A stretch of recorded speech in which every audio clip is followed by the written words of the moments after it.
Well, hi, everybody, and welcome to the new season of Inside Furman Athletics. I am Dan Scott, and I think you know this guy, the vice president of everything athletics here at Furman.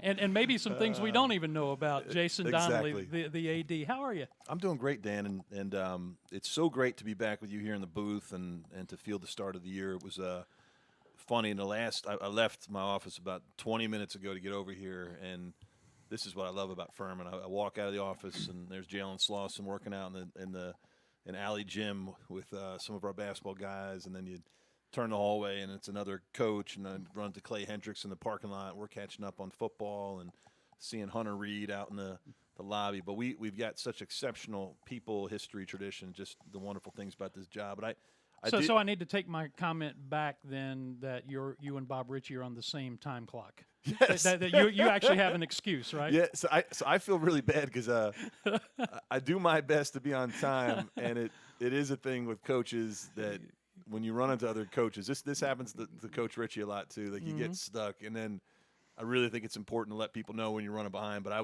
was hopefully excused lateness today coming in for those reasons. But Dan, I also wanted to just mention with you, we're so grateful for you, your leadership, your passion, your presence for Furman. But I know it's been a really hard year for you and your family, and our thoughts are with you. And I don't want to detract from the conversation today, but I just want to say how thankful we are for you and how blessed we are to have you be a part of this. But I know it's been a hard year for you and your family. I just want to see if you would talk about that a little bit for you. Well, it has been a difficult year. You know, we lost a grandson, 9 days old, in January, and then in May, and my mom's last sibling, her sister, died at age 81, and then 6 weeks later, my dad passed. Mm-hmm. So on one hand, it's not been something that I would wish on a lot of people, but you know, I'm pretty forward with my faith, and Romans 8:28 says all things work together for good for those who love God and are called according to his purpose. And not to say that these things happening were good, but in the midst of it, we've seen good come out of it. Yeah. And that's, you know, that's what we're holding on to. My mom is struggling. As you might imagine, I'm actually going to see her this weekend. I'm going back to speak at my dad's church. Good. As a matter of fact. Really good. So, but anyway, listen, the Furman family has been outstanding. I can't tell you the number of people who've reached out over the course of this last 6 months or so.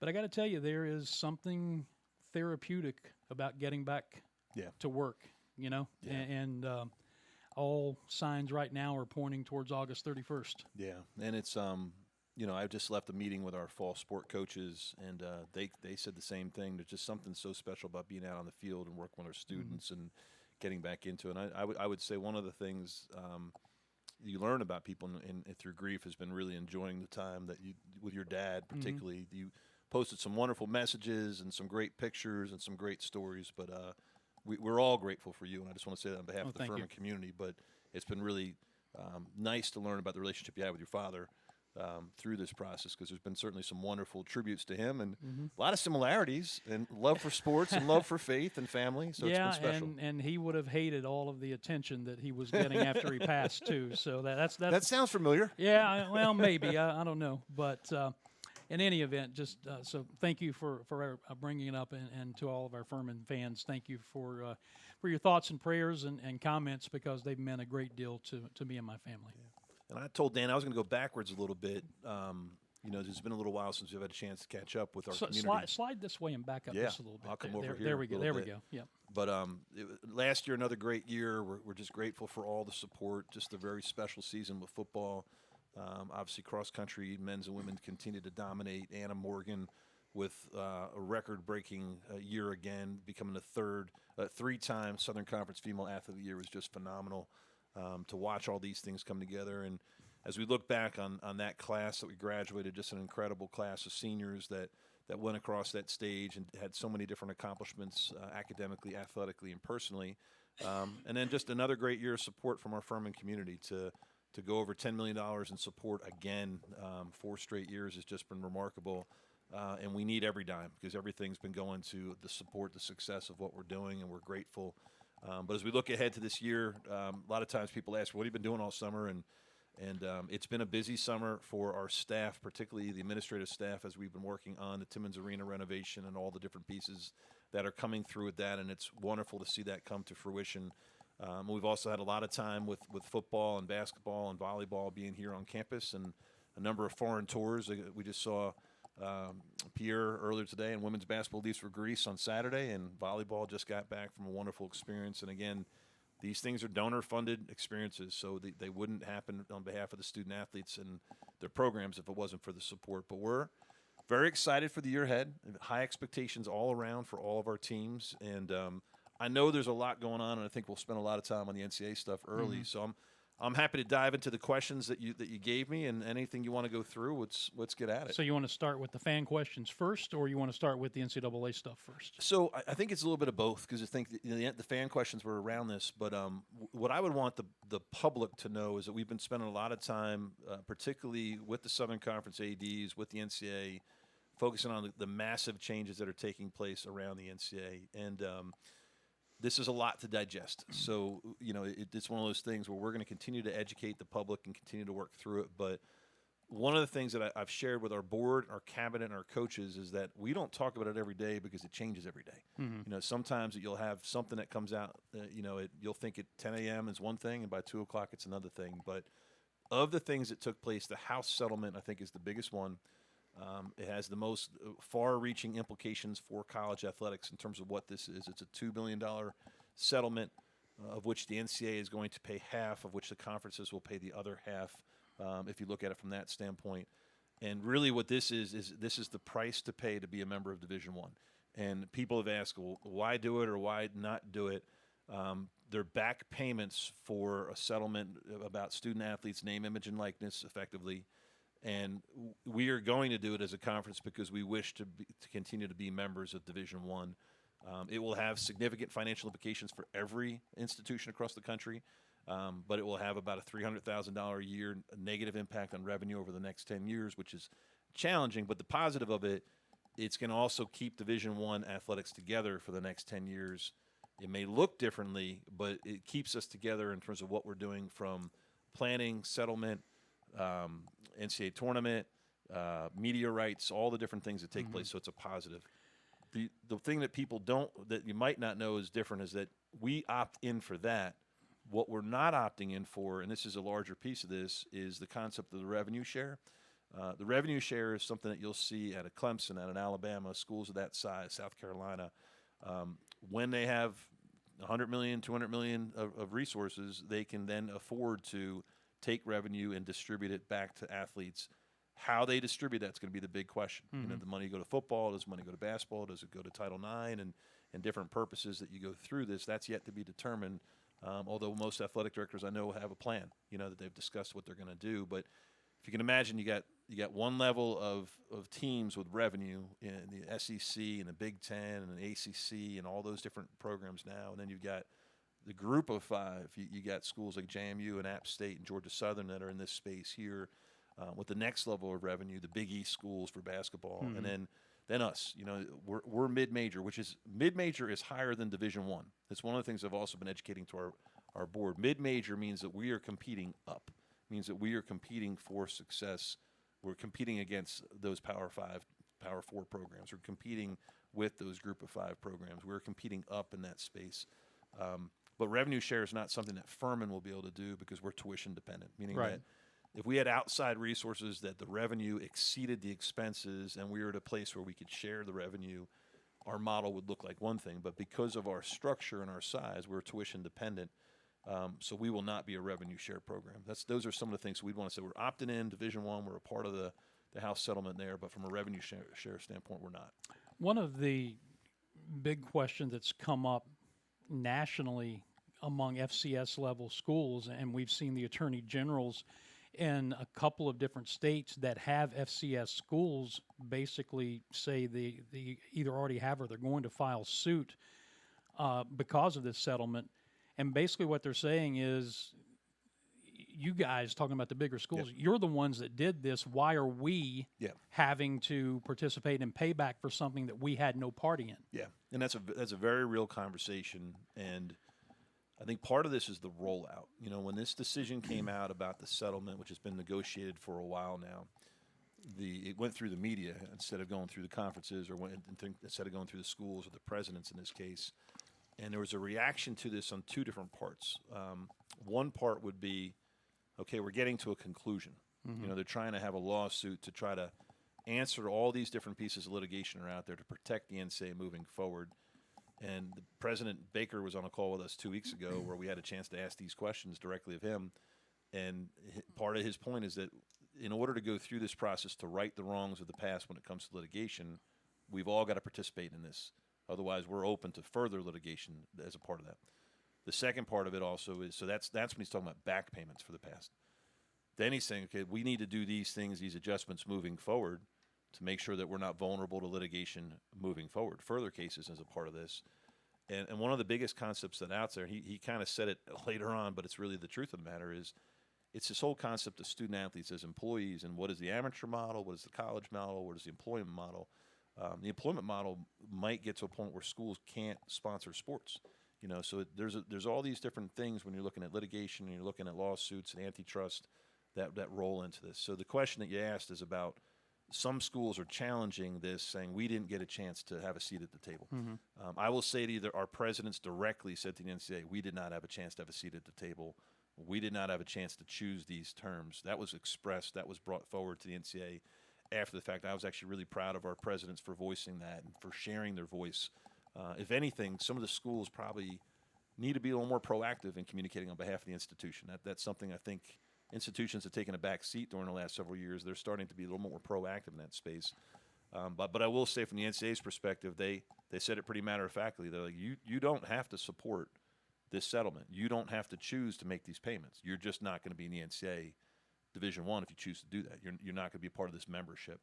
And that message went across really clear. So one of the schools, I think it was Houston, not Houston Baptist, but the Houston Catholic, whatever the school that did put the lawsuit forward, was quickly shot down to court of law because it said, as a member, you're obligated to meet the membership institutions.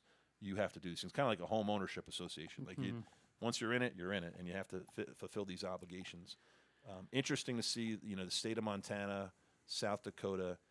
But if you look at their lead flagship institutions, those are the institutions that are affected by it, but it's their lead. In the state of South Carolina, Clemson's opting in for this. South Carolina's opting in for this. And for us, as much as we may or may not agree, it's depending on your opinion, in order for us to be Division I, we need to choose to do this. And I will tell you from my position, if we continue to be Division I, if we continue to have automatic qualifiers from our conference, which allow us to have a seat at the table in these conferences, if we're allowed to continue to compete on the same playing field with everyone else in Division I, we have to do this, and we should do this in order to go where we need to go.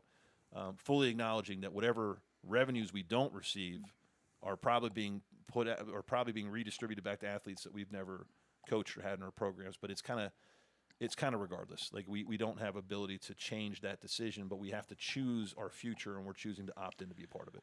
So in a landscape for schools at this level, especially small private schools where dollars can be difficult to come by, and now, what was the number you said, $300,000? $300,000 a year. Per school? Per school. So per year over 10 years. Over 10 years. Yep. So how does that affect Furman moving forward? That's got to be I think the single biggest question above everything else on anybody's mind out there right now is how is that financial responsibility going to affect what we do here? Yeah, and so I would encourage everyone to look at this. I met with our department about this and tried to describe the differences that are here.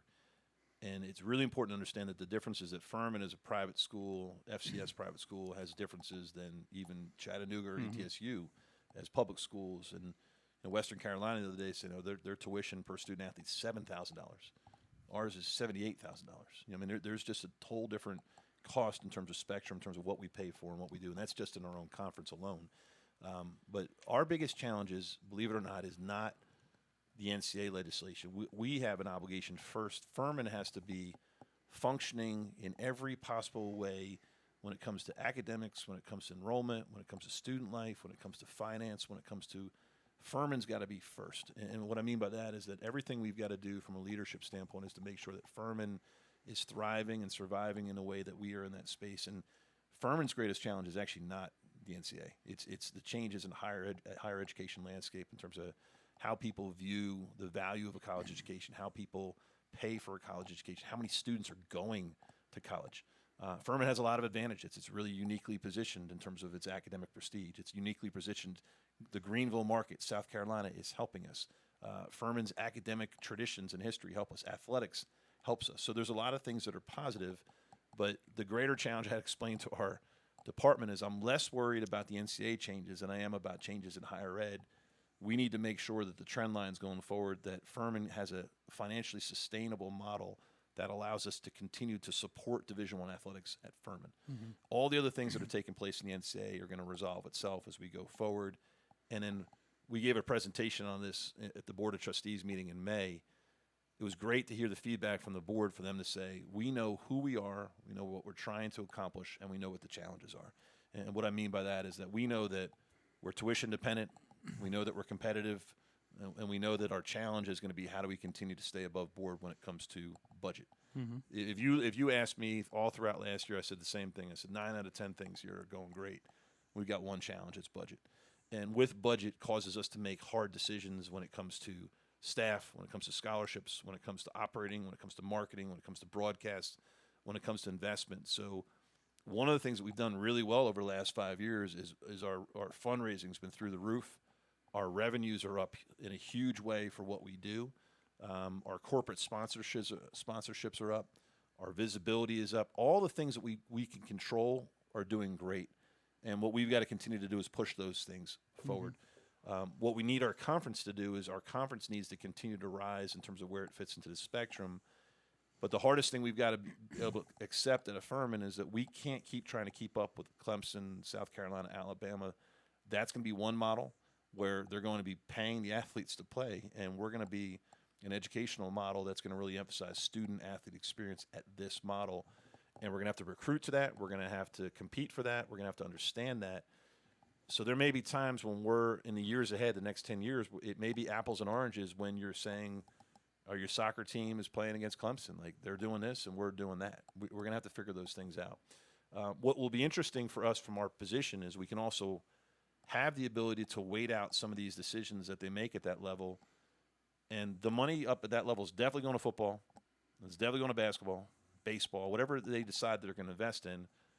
For us, there may be some sports we do have an advantage because some people may say we're not going to invest in cross country, or we're not going to invest in golf, we're not going to invest in tennis. It's going to be interesting how this plays out, the divide between revenue sports and Olympic sports and where this goes in that space. But I do like where we're positioned when it comes to Furman, when it comes to who we are and what we're trying to do. And at the end of the day, what we've got to do is compete for Southern Conference championships in all of our sports. We've got to compete for national recognition in the spaces that we can. We got to keep funding it appropriately for what we do and sticking to our model. And I think we're positioned to do that in spite of these changes. So I think knowing who we are really helps us. If we were sitting right now at a Group of 5 school, there's a lot of decisions to make right now at JMU, at Georgia State. You're going to have to figure out if the scholarships go from 85 to 105, are you moving up 20 more scholarships for football? And the answer is going to be yes. But then you also got to get 20 more scholarships for women for Title IX.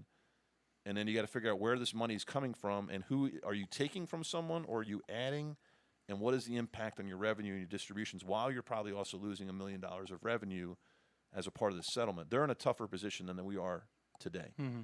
We're going through the same sort of challenges, just at a lesser scale, but our model's not changing in terms of what we're trying to do. It's just the division is getting harder. It's getting harder and harder to keep up with the Clemsons and the South Carolinas of the world from where we are right now. We just got to keep working harder at it and doubling down on what we do. So how then, since you kind of segued into this, how then do you foresee the new scholarship limits affecting Furman and other schools at our size? So that's the third piece of this. So piece one is we're opting in to be Division I, the revenue piece that comes with that. We are not opting in for the revenue share, that we don't have the ability to share that revenue because we don't have the revenue above our expenses. And then the third part of it is the scholarship limits and the scholarship caps. So one of the things the NCAA is proactively doing in the settlement is they're no longer going to have caps from an NCAA level, antitrust level, that would govern limits on scholarships. So effectively, anyone on a roster that's a Division I athlete would be able to receive a scholarship, provided the school can pay for it. That would be the key caveat. And then in that process, they're doing roster caps so they can keep that number in check. So as opposed to having a limit on scholarships, which could be an antitrust issue, they're going to do it on the roster cap. So the example is really coming up a lot with football.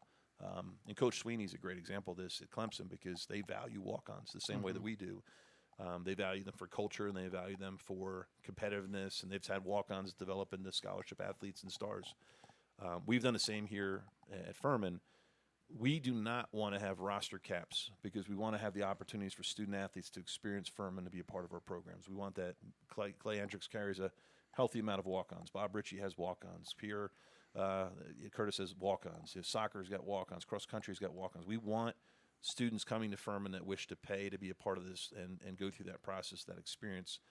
And we're going to have a manageable scholarship number so that we can continue to have equity and compete within our conference.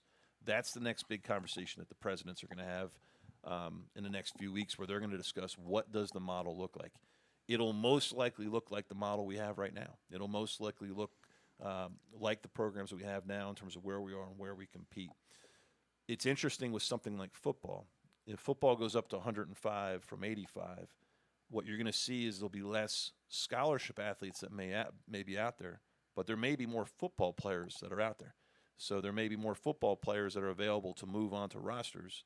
There just may be less scholarship guys because they may be moving up with more scholarship opportunities. So it's going to be really interesting to see from the top down what that impact is on all of us. What I do think you'll see is just a leveling out of what that is. You're going to have X amount of guys that are playing 105 scholarship level at that level. X amount of guys are playing at the group of 5 level. X amount of guys are playing the FCS level. I still think we're going to be incredibly competitive. I still think we're going to get great talent. I still think the programs like Furman that know how to evaluate, know how to go through this process are continuing to rise to the top. What you might see is a couple guys that are fringe guys that maybe in the past, maybe, Power 4 or a group of 5 says, hey, we wouldn't take that kid, but they might take a chance on him. So you might lose a fringe guy that might be a star for us that might go up.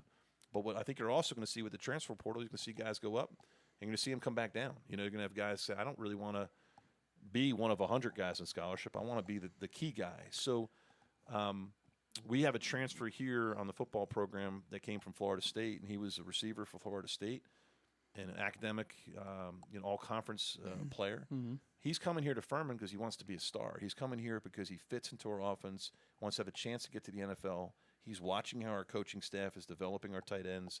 He's watching how Justin Roper runs his offense. He's watching how Clay Hendricks has developed men to be NFL players. He's coming here to make an impact on this field.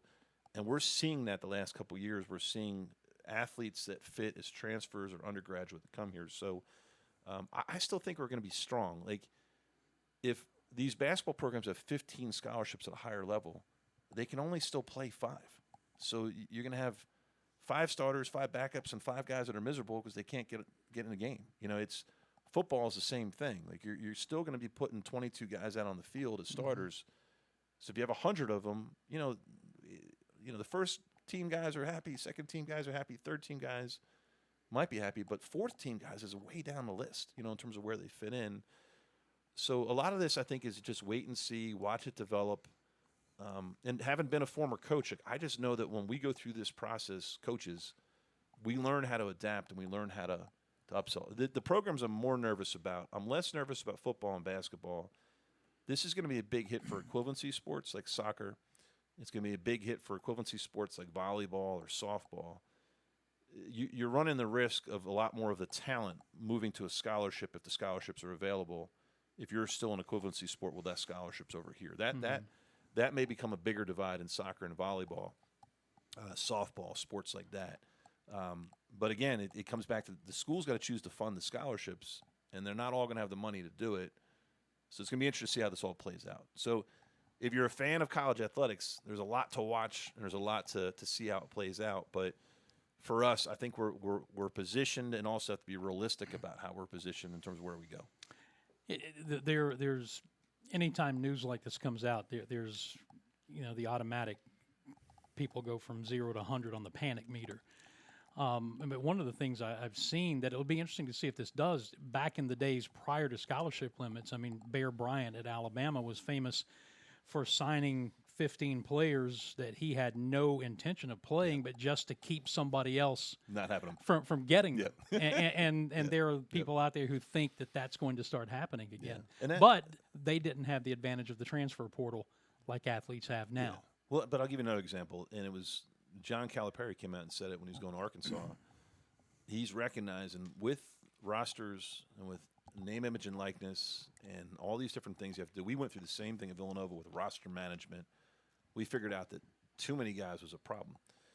John Calipari said, I might go out and get 10 studs, and I'm going to go get 5 guys who are great for practice because they know their role and know their expectations. So coaches may adjust, including football, and they may say, we want to have 80 studs, and we need 20 guys who are going to be practice squad guys because you can't get everybody in the game. And what coaches know is when you're trying to manage all these different people, personalities, expectations, posses, like all the stuff that comes with a really loaded roster, then you might not have the ability to keep everybody happy.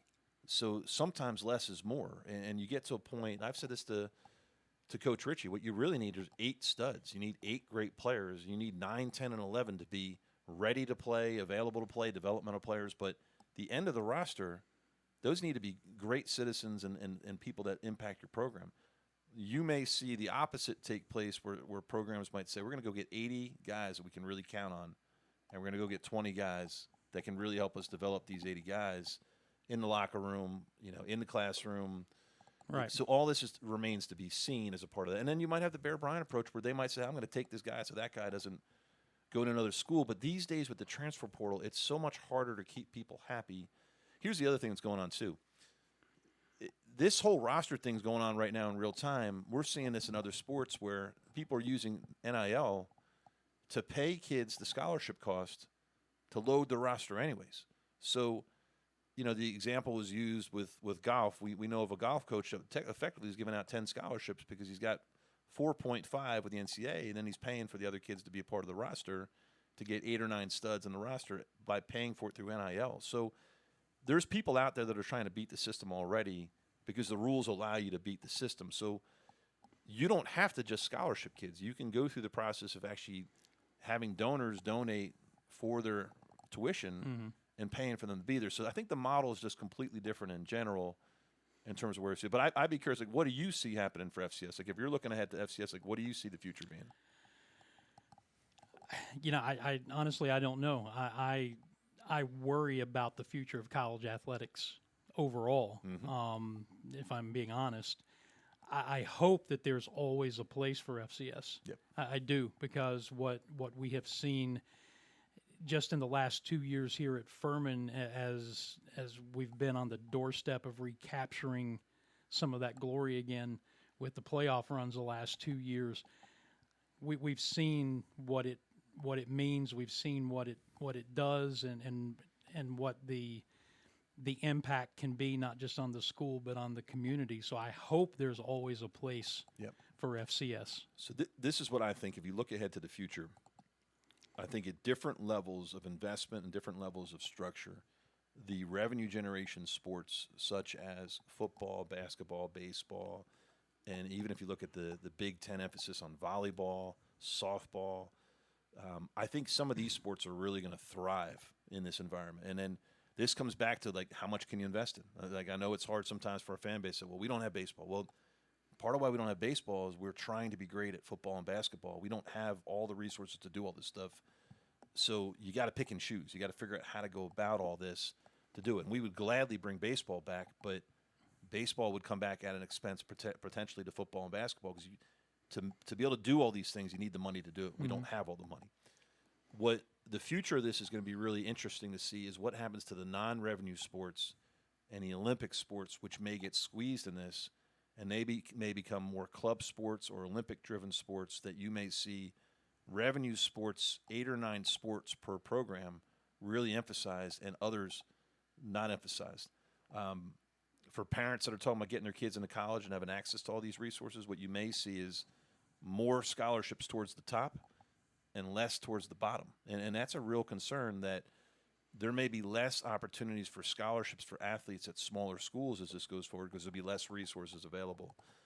I would say one of the biggest triggers that's out there for FCS, one of the most important things, is the Power Four continuing to play guarantee games against the FCS is a really important thing. That check is really important for these programs supporting football and doing that moving forward. And one of the things that people aren't talking about is the SEC is talking about going to a 9-conference game schedule as opposed to 8, and that's going to squeeze games. And then those schools are going to have to decide, are they going to play Group of 5 or are they going to play FCS? And if they decide to squeeze FCS, that's a big problem for FCS programs. That's a warning sign that we've been aware of for several years that could happen. So there's some real things out there that people are concerned about, and they're rightfully so concerned about it. But for me, Dan, I'm an optimist. I look at things in terms of where we are with a real sense of realism, and then also where are we headed. I think we're positioned to keep pushing through these things in the future as long as we continue to navigate the landscape. Do I see some Division I? I see some Power 4 conference schools right now that are Power 4 that won't always be Power 4. You're going to see some attrition. I see some Group of 5 schools right now that are out there that won't always be Group of 5. And I see some FCS programs out there that won't always be FCS. There's going to be attrition. I also think you're going to see some outliers. Like you've seen some schools try to jump up recently from FCS to FBS to get to that Group of 5 because they're trying to hang on. But I think the money is going to float to the top in this model.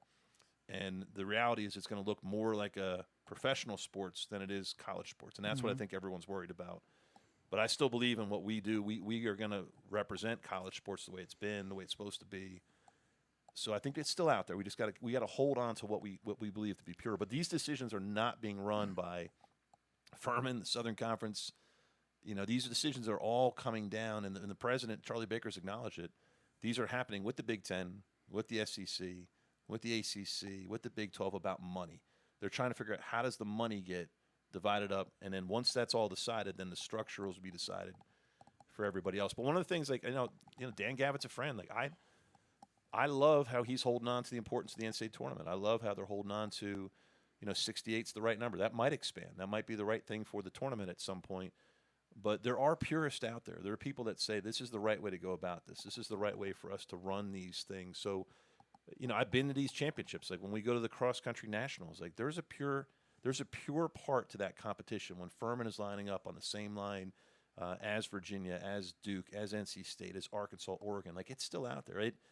We're sitting here watching the Olympics. It's so encouraging to see some of our Furman track and field athletes that had a chance to make the Olympics. I mean, they're literally milliseconds away from representing Furman in the Olympics. So I still think all those things are out there in terms of what we can possibly do and where we're headed. I mean, we just got to keep doing what we do best and understand the changes and navigate them as we go. Or Walker Zimmerman, who is with Walker Zimmerman USA Soccer. scoring a goal in the Olympics. And like we're talking about all these different things, but there's so many great success stories in golf and soccer and in football. And I think we're uniquely positioned to continue to be successful. And again, our greatest challenge is just making sure Furman is able to do the things for a sustainable future for Furman University and allowing us to have the budget to continue to operate as a Division I program. That's the stuff that stresses me out more than the NCAA or all the other stuff. It's making sure that Furman is in a position to be successful and sustainable. Well, as we transition into some of the questions that we got from fans, one of them you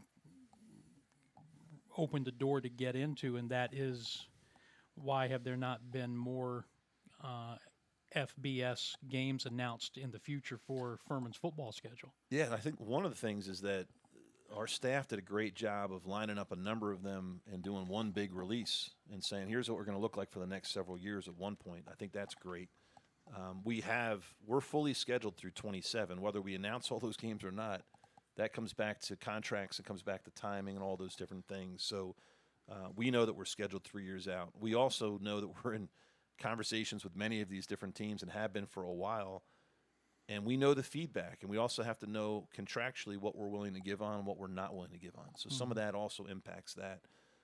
If there's language in the contract that says, hey, if the schedules change and you're not going to get paid, I mean, that's a major blow to your program when you decide to have a game and then that game can be canceled with no, not to say penalty, but no finances that come with it. So we have had many conversations with every Power 4 league that you can imagine.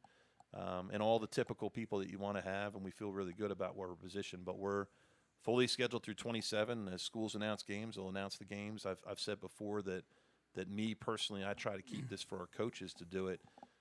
But I also tell you there's some trepidation in the market. So if you see schools that are like we've got schools that we'll schedule in 2030, but it's only as good as the contract that you have. You know, like we've got schools we'll play in 28, 29, but we got to make sure that those things line up correctly for Furman, that they fit the right way.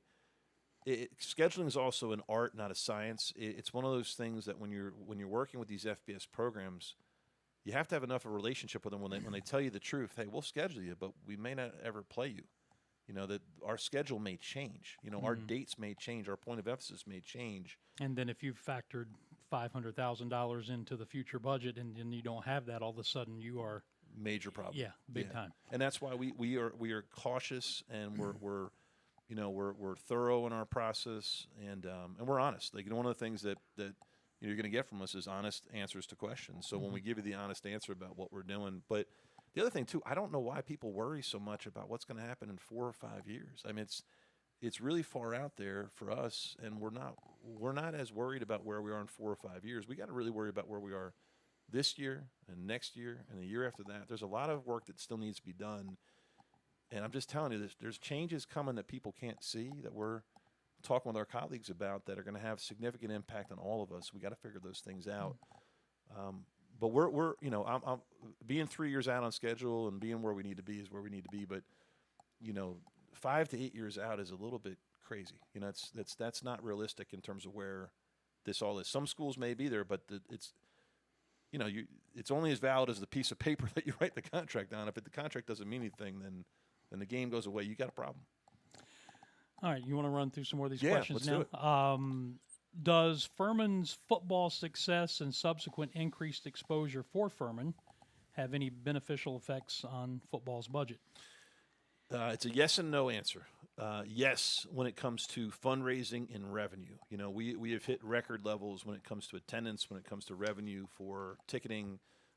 We are grateful for our fan support. We continue to try to make the fan experience better and offer more options to allow us to grow that. Football fundraising has been fantastic. We have incredible support from the FFPA, from our football donors. Coach Hendricks would like to take on a locker room project in the next year or two. That's his next immediate priority for the program, in addition to the annual support. So there's a lot of great mechanisms that are there that we're supported. I will tell you, from a budget perspective, unfortunately, because we're tuition dependent, as much as our success in the sport would matter, all those resources that I just mentioned are being used. So we're seeing increases there. But on the budget side, if we don't have more students who are paying, then we don't see the increase in the budget. And Furman across the board is going through that process like other schools. If you're watching the news about any school of our size and scale in America, the budget challenges at a school of Furman size and scale are very real. So no, the answer is, unfortunately, that success does not necessarily translate to budget. It does translate to revenue. It does translate to sponsorship. It does translate to fundraising. But unfortunately, budget's not one of them. As Furman continues to thrive when it comes to enrollment, when it comes to student outcomes and experiences, we'll see the budget change. But as of right now, the football success doesn't change it. It's the student success that changes it. When the Timmons renovation is done, will there be a Power 5 team to try to come in and be the inaugural opponent? Now, when Timmons first opened, I think University of South Carolina years ago was the first opponent here. So is there something in the works to try to do that again? There's some very significant conversations, and I will also tell you that one of the greatest challenges we have now is the change in the net in terms of how teams facilitate scheduling in general. Getting to play a Power 5 game, period, has become so difficult for teams. I just had this conversation with the ADs in SoCon the other day. When you beat Virginia, when Sanford almost beats Kansas, when you got programs like Greensboro and Western Carolina and Wofford beating Power 5 programs during the season, it's actually, we're in this really difficult spot where we're not big enough to be those big schools where home and homes are good, and we're not bad enough that people say, I'll play it because you're so low, and we're rated really high and we're really good.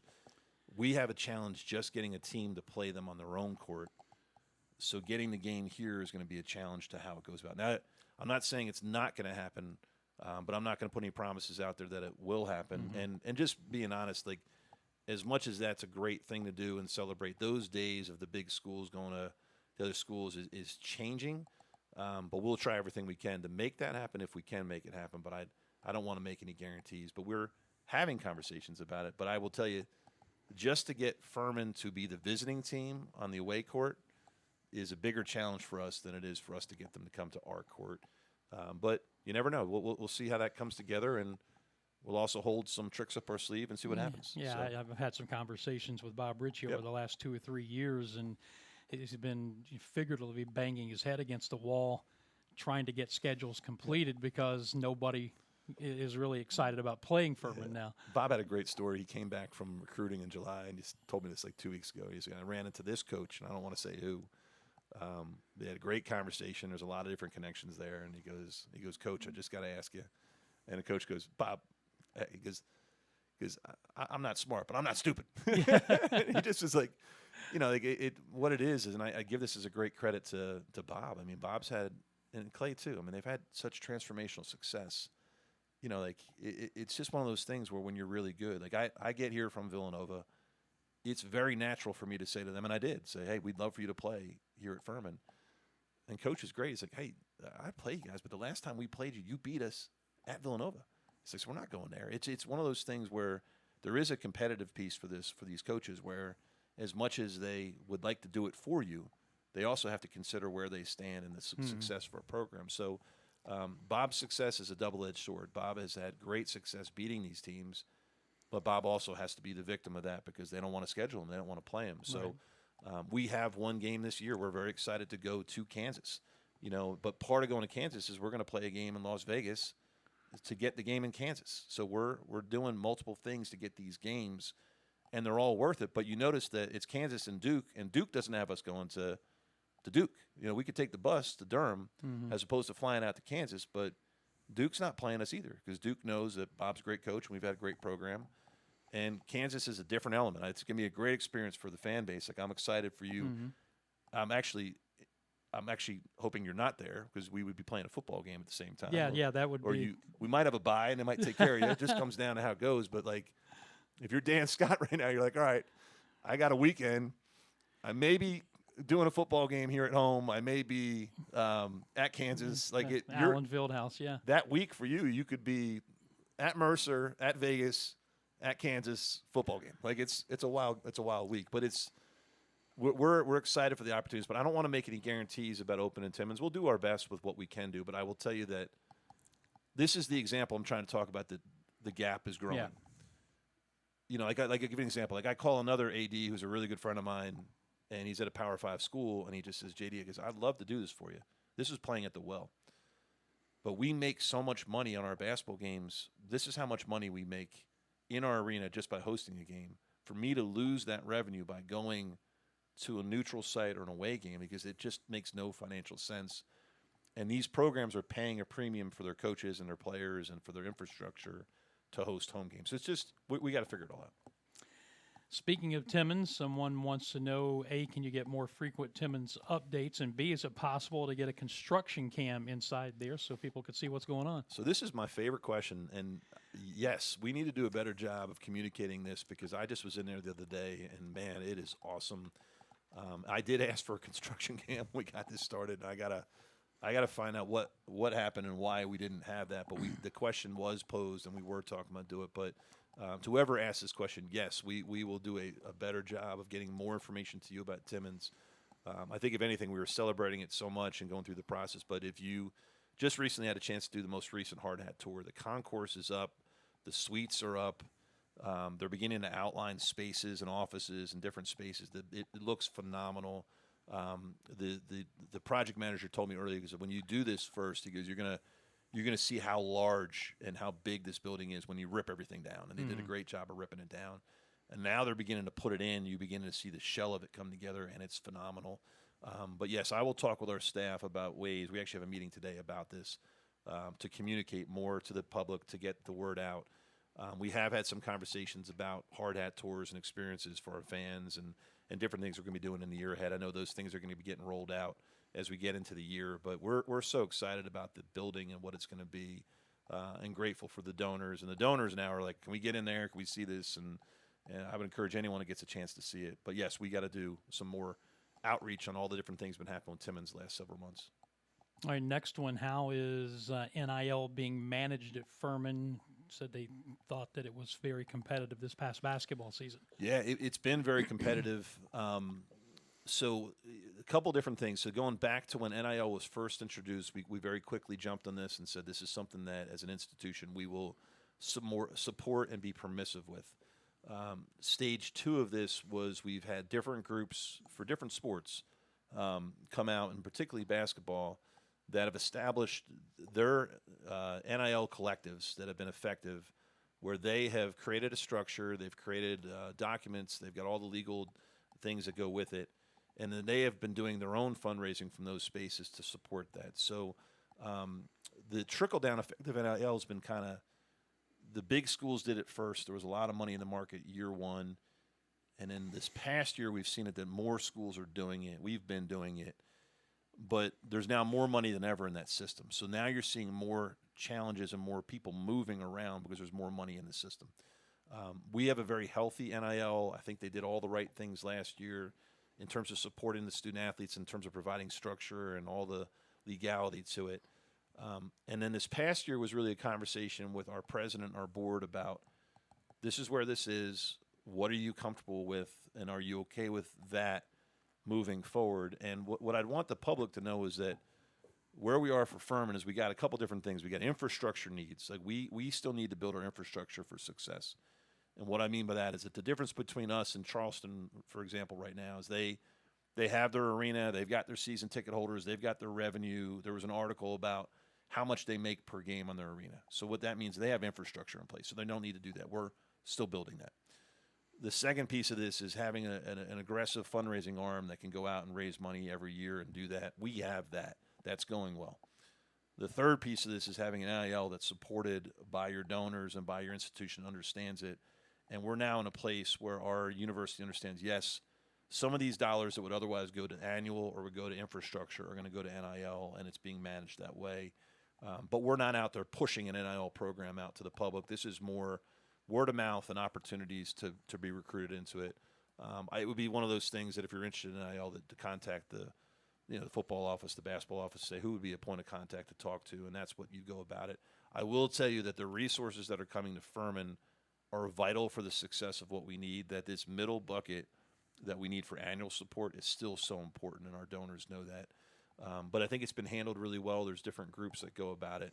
And I'm very comfortable with where we are in the NIL space right now for Furman, for where we are on this success. But I think every year, and you're going to see this every spring with basketball in particular, there's going to be more and more money that's going to be in that system, and you're going to have to continue to have strategies to be able to grow that, or you're going to fall behind. Mm-hmm.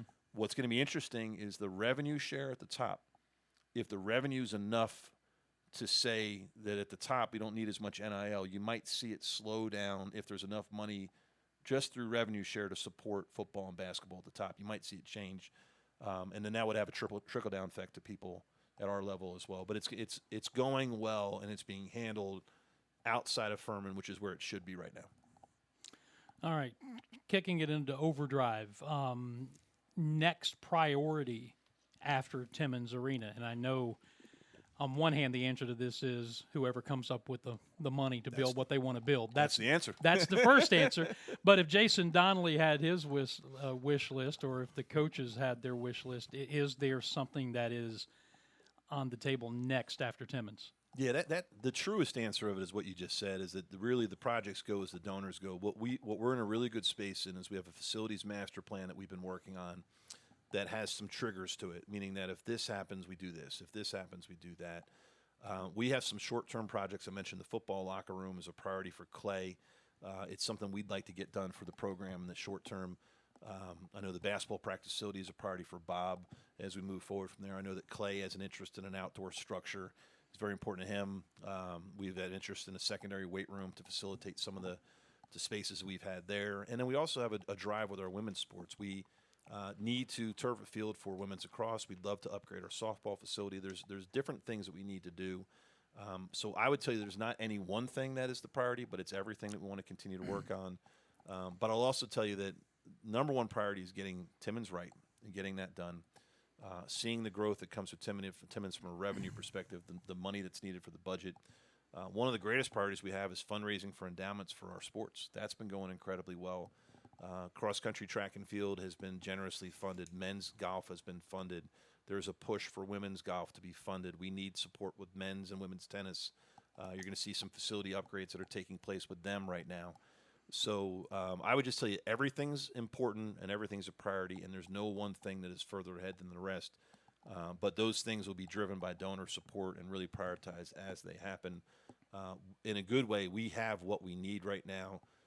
Probably the only thing that's glaring out there that would really help us in the short term would be having the secondary turf field for lacrosse and football to use would really go a long way to help us alleviate strains and pains that we have about use of space and place. That would be a really big thing for us.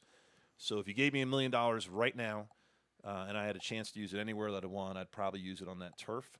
But I also want to put it in the football locker room, to take care of the football guys. So there's things I'd want to do, but I think getting that turf done would be really important. So if you're ready to do $1 million gift and you're ready to do lacrosse turf, just give me a call because we are ready to move on that and have some other donors who are interested in making that a reality.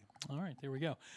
Will walk-up tickets be available game days at Paladin Stadium? Yes, yeah. I asked our staff that. They want you to know that tickets are available online and ready to be bought. I think they're going to individual sales very soon. But if you're where we're sitting, we're looking at the field. We're looking at the what would be the Pierce Horton entrance. To the right, there is a ticket box that we use, also in partnership with the Greenville Triumph and Liberty.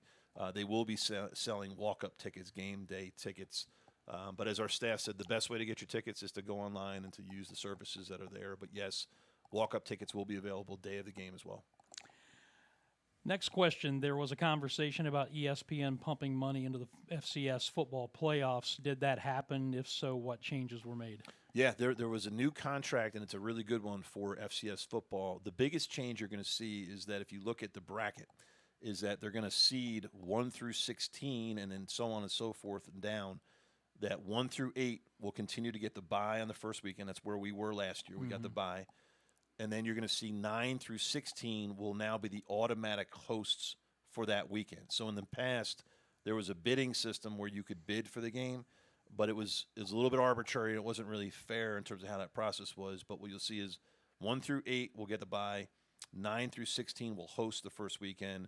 17 through 24 will be on the road and will go. And then what remains to be seen is how much regional will be a part of that versus matchups, how the seeding system works. There'll be a lot of probably controversy early about how the numbers are spread and where people get sent to, because I think they still want to keep an element of regional. Like I used the example with Clay. Like if we're number 16 and Sacramento State's number 17, are they really going to send them over to us, or are they going to have them play a game somewhere else that might be seeded differently? Are they going to go true seeding versus system? But I'm excited about this. I think this is a necessary change for FCS football because the first weekend seeding was really more about the bye than it was about your team and your competitiveness.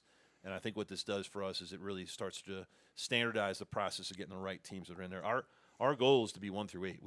Our whole department roots for that bye over Thanksgiving weekend, and then the opportunity to host that next game. But I think that's going to be a really important process to seed things correctly, and some of that ESPN money is going to go back to the FCS playoffs to eliminate the bids and put the money in there. As opposed to bids, it's going to put it into getting more of a system for getting the right rankings that are out there. And the final question, we can close it out on a little bit of a lighthearted mode. There's somebody out there, Jason, who they know the menu by heart here at Paladin Stadium. They want to know if they can get the football video back on the screens at the concession stand instead of the menus. Yeah, this was a funny question because we put TV screens up there to show the game. And quite honestly, Dan, we also were working on acoustics to have your voice be in the corridors so we can have the radio. Which we did last year. Yep. So I was not aware that the games were not on the screens and that apparently the menu had taken over. But we will do everything we can to get the games back on the screens as they were attended and find the appropriate place for the menus. But we want this fan experience to be the type of thing that when you come to the stadium, between the tailgating, the bouncy castles, the concourse, the going down on the field experience. We want this to be the best game day experience, so you feel like you can do everything you want to do. I love your suggestion with the radio in the concourse. Like, I love, even when we're up here in the box, I'm like, get Dan Scott, when we're up in the donor space, we want to hear your voice. We want your voice being the primary around the stadium and the TV screen being the visual, but we want our people doing the games. One of my secrets is I get to the fourth quarter and I pop the earpiece in and I listen to you and watch the game. It's one of my favorite parts of the game, because at that point now I can really focus in and really just enjoy the end of the game. But yeah, we'll get back to getting the TV on the screens and the menu. And I wasn't aware that had happened, but thanks for bringing it to our attention. Well, I think we got through all the questions. We hit the major topics of the settlement and the scholarships. Is there anything else before we get into wrap-up mode? Yeah, I just encourage you just to keep engaging us, keep asking questions, keep challenging things that you see. Help us through this process in the next year. Just remember that this is a really important year for all of our teams. We're strategically positioned to be successful. Your support really matters. We're going to have a year where we're going to go through a renovation. We will be downtown with the men. We'll be at North Greenville with the women, with a couple games that are mixed up. We're looking forward to having a couple of the women games down at the Well as well. But we're going to need your support. We're going to need your communication. We'll be outbound with this, and we're excited for the year ahead. It's going to be a fun year for all of our teams. It's going to be a fun year for Furman, and just grateful to be here and grateful for all the support. Well, it's been good to catch up. I know that fans have been looking forward to this for a while, and just keep checking your schedules when we can do it again. Let's do it again soon. Thank you, Dan. All right, that is Athletics Director Jason Donnelly, and we have just kicked off a new year of Inside Furman Athletics. Now, having said that, maybe a couple of weeks prior to the next episode because of coaching schedules and all of that. But we are back and looking forward to being with you on a weekly basis. Until next time, for Jason and all of us at Furman, I'm Dan Scott. God bless you. So long, everybody.